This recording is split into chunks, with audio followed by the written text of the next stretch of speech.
नमस्कार छात्रों, आज हम पढ़ने जा रहे हैं कक्षा अष्टमी विषय संस्कृत चतुर्दशः पाठः आर्यभट्टः। आर्यभट्ट के ऊपर आज हम चर्चा करने जा रहे हैं, तो चलिए शुरू करते हैं।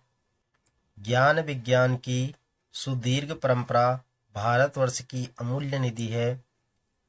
भारतीय मनीषियों जिन्हें ऋषि की आख्या प्राप्त थी ने इस परंपरा को पुष्ट किया। ऋषियों ने ज्ञान विज्ञान की सभी विधाओं में उल्लेखनीय कार्य किया है। दशमलव पद्धति आदि के प्रारंभिक प्रयोक्ता आर्यभट्ट ने गणित को नई दिशा दी। वस्तुतः गणित को विज्ञान बनाने वाले तथा गणितीय गणना पद्धति के द्वारा आकाशीय पिंडों की गति की प्रवर्तन करने वाले ये प्रथम आचार्य थे।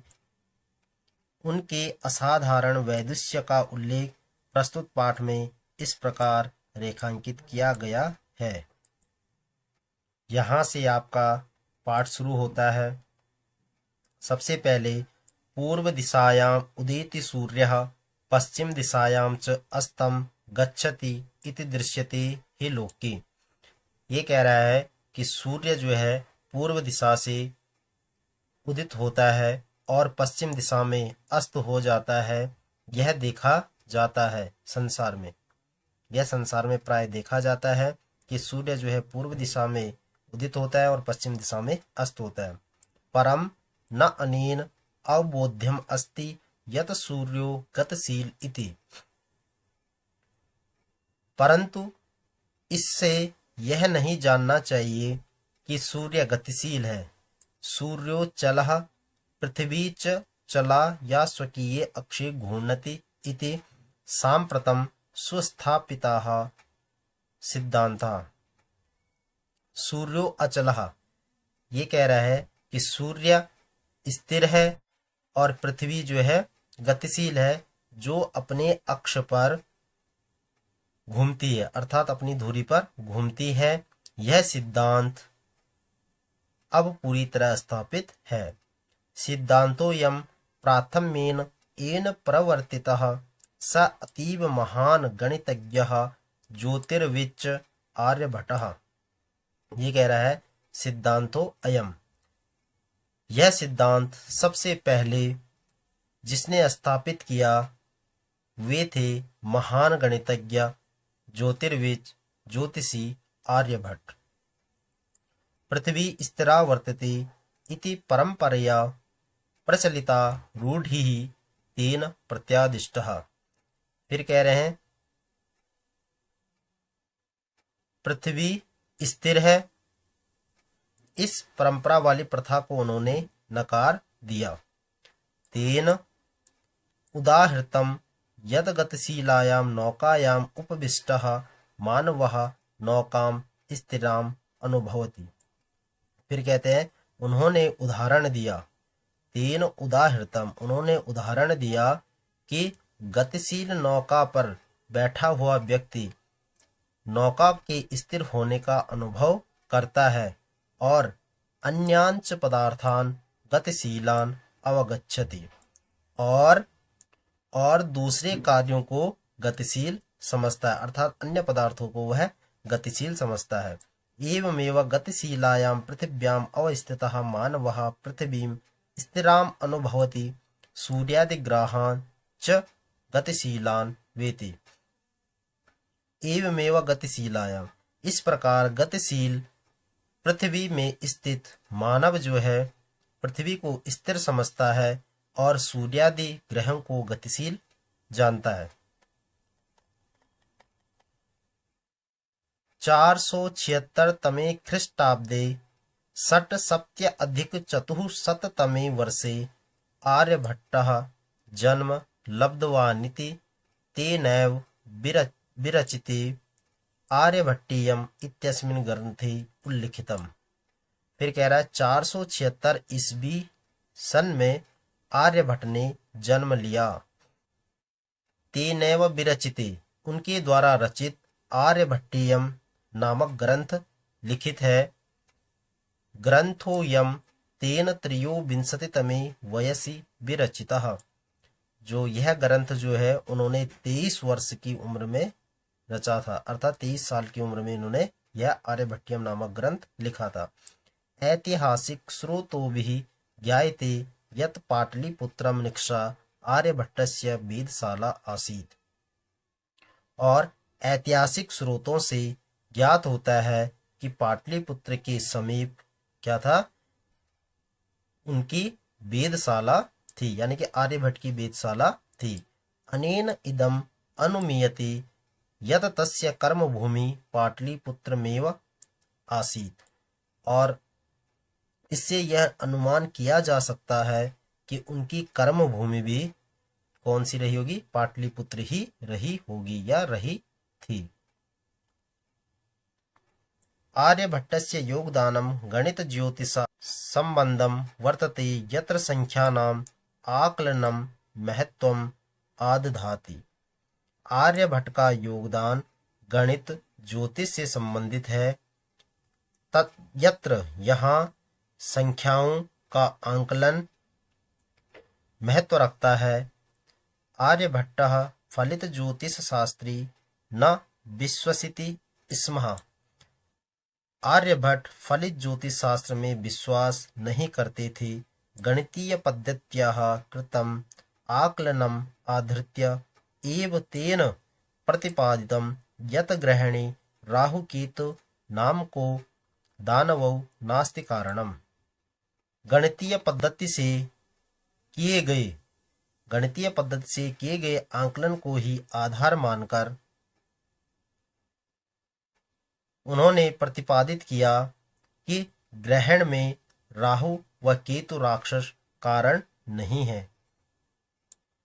तत्र तु सूर्य चंद्र पृथ्वी इति त्रीणि एव कारणानि। इसमें सूर्य चंद्र और पृथ्वी ये तीन ही कारण है। इसमें सूर्य चंद्र और पृथ्वी ये तीन ही कारण है। सूर्यम परितः भ्रमन्त्याः पृथिव्याः। फिर कह रहे हैं कि सूर्य के चारों ओर घूमती हुई पृथ्वी, सूर्य परितः भ्रमन्त्याः पृथिव्याः, सूर्य के चारों ओर घूमती हुई पृथ्वी के चंद्रस्य परिक्रमापथेन संयोगाद ग्रहणम भवति। फिर कह रहे हैं कि चंद्रमा के परिक्रमा पथ से संयोग होने के कारण ग्रहण होता है। यदा पृथिव्याः छायापातेन चंद्रस्य प्रकाशः अवरुध्यति तदा चंद्रग्रहणम भवति। फिर कह रहे हैं जब पृथ्वी की छाया पड़ने से चंद्रमा का प्रकाश रुक जाता है तब जो है चंद्रग्रहण होता है। तथैव पृथ्वी सूर्ययोः मध्ये समागतस्य चंद्रस्य छायापातेन सूर्यग्रहणम दृश्यते। वैसे ही पृथ्वी और सूर्य के बीच में आए हुए चंद्रमा की छाया पड़ने से सूर्य ग्रहण दिखाई देता है। समाजे नूतनानां विचाराणां स्वीकारे प्रायः सामान्य जनाः काठिन्यम अनुभवन्ति। समाज में नए विचारों को अपनाने में प्रायः सामान्य लोग कठिनाई का अनुभव करते हैं। भारतीय ज्योतिष शास्त्री तथैव आर्यभट्टस्यापि विरोधः अभवत्। भारतीय ज्योतिष शास्त्र में उसी प्रकार आर्यभट्ट का भी विरोध हुआ। तस्य सिद्धांतः उपेक्षिताः। उनके सिद्धांतों की उपेक्षा भी की गई। स पंडितम अन्यानाम उपहास पात्रम जातः। वे स्वयं विद्वान मानने वाले लोगों में उपहास के पात्र बने। पुनरपि तस्य दृष्टि कालातिगामिनी दृष्टा। फिर वे उनकी दृष्टि काल को लांघने वाली थी।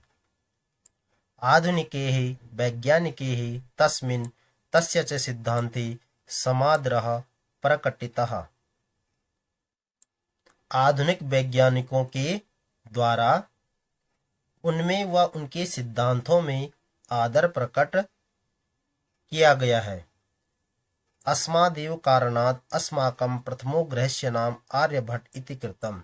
इसी कारण से हमारे प्रथम उपग्रह का नाम भी आर्यभट्ट रखा गया। वस्तुतः भारतीयायाः गणित परम्परायाः अथ च विज्ञान परम्परायाः असौ एकः शिखर पुरुषः आसीत्। वास्तव में ये भारतीय गणित परंपरा तथा विज्ञान परंपरा के शिखर पुरुष थे, अर्थात श्रेष्ठ पुरुष थे। अब चलिए अभ्यास की ओर चलते हैं और प्रश्न उत्तरों पर चर्चा करते हैं। सबसे पहले प्रश्न नंबर 1, एक पदेन उत्तरत्। आपको एक पद में उत्तर देना है। प्रश्न नंबर 1 का सूर्यः कस्यां दिशायां उदेति। सूर्य किस दिशा से उदय होता है? उत्तर है पूर्व दिशायाम। आर्यभट्टस्य वेदशाला कुत्र अस्ति। आर्यभट्ट की जो वेदशाला थी वो कहाँ थी? उत्तर आएगा पाटलिपुत्रे। महान गणितज्ञ ज्योतिर्विच कः अस्ति।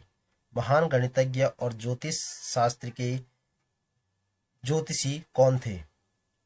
तो उत्तर आएगा आर्यभट्टः। आर्यभट्टेन कः ग्रंथः रचितः। आर्यभट्ट ने कौन से ग्रंथ की रचना की? तो उत्तर आएगा आर्यभट्टीयम। अस्माकं प्रथमोपग्रहस्य नाम किम अस्ति। हमारे प्रथम उपग्रह का नाम क्या था? उत्तर आएगा आर्यभट्टम। प्रश्न नंबर 2, पूर्ण वाक्येन उत्तर। पूर्ण वाक्य में उत्तर दो। कः सुस्थापितः सिद्धांतः। उत्तर आएगा सूर्यो अचलः पृथ्वी च चला या स्वकीये अक्षे घूर्णति इति साम्प्रतं सुस्थापितः सिद्धांतः। ख चंद्रग्रहणं कथं भवति। उत्तर है यदा पृथिव्याः छायापातेन चंद्रस्य प्रकाशः अवरुध्यति तदा चंद्रग्रहणं भवति। ग सूर्यग्रहणं कथं दृश्यते। उत्तर आएगा यदा पृथ्वी सूर्ययोः मध्ये चंद्रः समागच्छति तदा सूर्यग्रहणं दृश्यते। घ आर्यभट्टस्य विरोधः किमर्थं भवत्।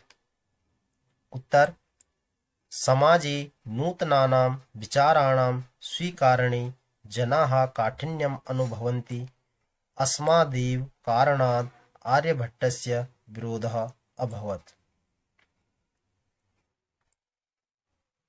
अगला है प्रथमोपग्रहस्य नाम आर्यभट्टः इति कथं कृतम्। उत्तर आधुनिकैः वैज्ञानिकैः आर्यभट्टे तस्य सिद्धान्ते च समादरः प्रकटितः।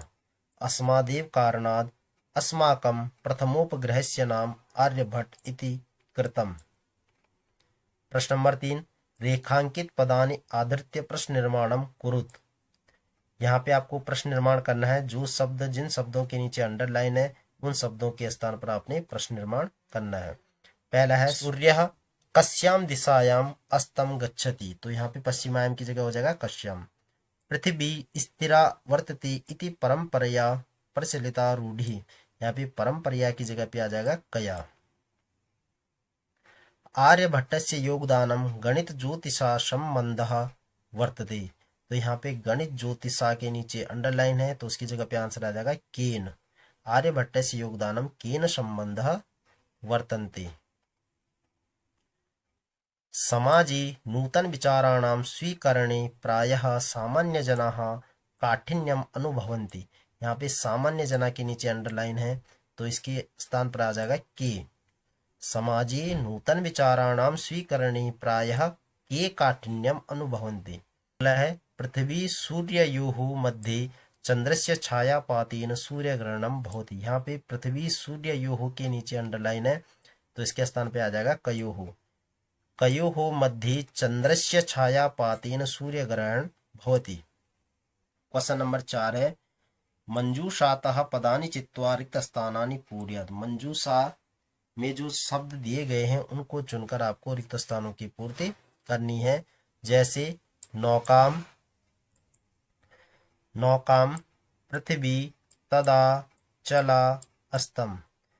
तो यहाँ पे जैसे का है सूर्यः पूर्व दिशायाम उदीति पश्चिम दिशायाम च अस्तम गच्छति। यहाँ पे पहले नंबर पे आएगा अस्तम। दूसरा है सूर्यः अचलः पृथ्वी च चला, दूसरे पे आएगा चला। तीसरा है पृथ्वी स्वकीय अक्षे घूर्णति, तो यहाँ पे तीसरे स्थान पे आएगा पृथ्वी। यदा पृथिव्याः छायापातेन चंद्रस्य प्रकाशः तदा चंद्रग्रहणं भवति, तो चौथे पे आएगा तदा। और लास्ट रह गया नौकायाम उपविष्टः मानवः नौका स्थिराम अनुभवति, तो पांचवें में आएगा आपका नौकाम। क्वेश्चन नंबर 5 है संधि विच्छेदम कुरु, संधि करनी है। जैसे ग्रंथोयम है, यहाँ पे ग्रंथा, यहाँ पे आपको दो बिंदी लगानी है, ठीक है। तो ये ग्रंथ प्लस अयम हो जाएगा, तो ये हो जाएगा ग्रंथोयम। ये विसर्ग संधि का उदाहरण है। दूसरा है सूर्याचलः, तो यहाँ पे सूर्य प्लस अचलः। तीसरा है तथैव, तथा प्लस एव।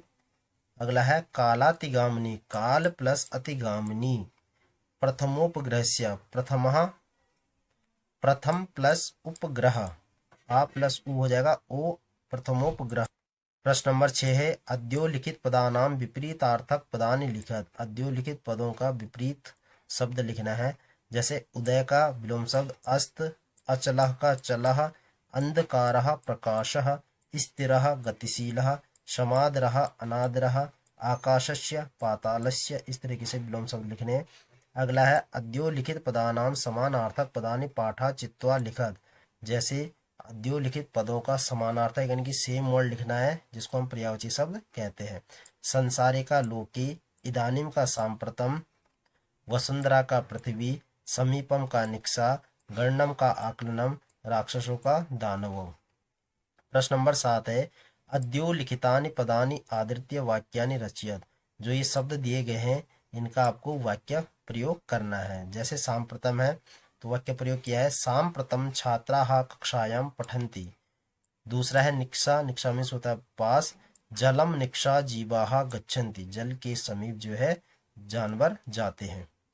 परिता का आएगा बालाः गृहं परितः भ्रमन्ति, ये परिता का उदाहरण है। उपविष्टः, मार्गे उपविष्टः बालकः रोदति। कर्म भूमि का बनाया है संसारः इव जीवानां कर्म भूमि वर्तते। और लास्ट है वैज्ञानिकः, आर्यभट्टः भारतस्य प्राचीनः वैज्ञानिकः आसीत्। तो ये आपका चैप्टर आज हमने पढ़ा। इस चैप्टर पे हमने सबसे पहले सरलार्थ को समझा और उसके बाद हमने प्रश्न उत्तरों पर चर्चा की। तो उम्मीद करता हूँ आपको वीडियो पसंद आए। अगर आपको वीडियो अच्छी लगी तो प्लीज़ वीडियो को लाइक करें, ज़्यादा से ज़्यादा शेयर करें, और चैनल पर नहीं है तो सब्सक्राइब जरूर कर ले और बेल आइकन को प्रेस कर दें ताकि आने वाली वीडियो का नोटिफिकेशन सबसे पहले आप तक पहुंचे। मिलते हैं फिर नेक्स्ट वीडियो में, तब तक के लिए धन्यवाद, नमस्कार।